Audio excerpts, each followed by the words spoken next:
But you have some of these gurus that tell you don't ever buy a house, don't ever whatever. Listen, if you are renting your primary residence, you should get out of that situation as quickly as possible. And it's not because you're throwing your money away. It's because you're not using it as a tool. So I talk about this a lot, and part of the reason I believe people are unwealthy is because they have low self-esteem. So they would rather rent a really nice place than to purchase an okay house, right?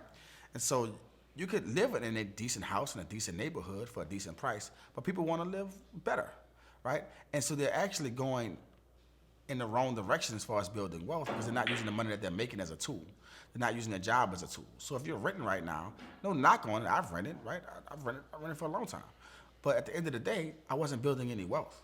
And so if you really want to build wealth, you got to use everything that you have as a tool.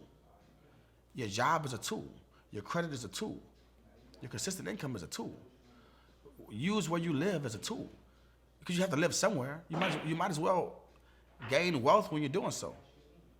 So I think for most renters, they don't fully understand the game.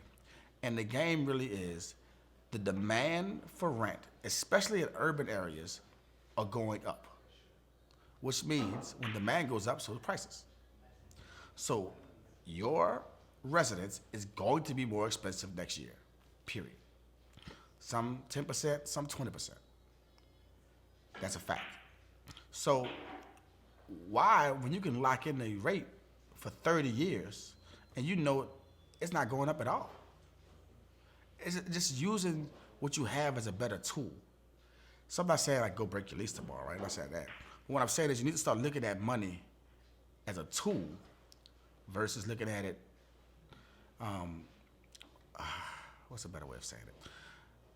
If you're not using it as a tool, you're not taking full advantage of everything that you have available to you.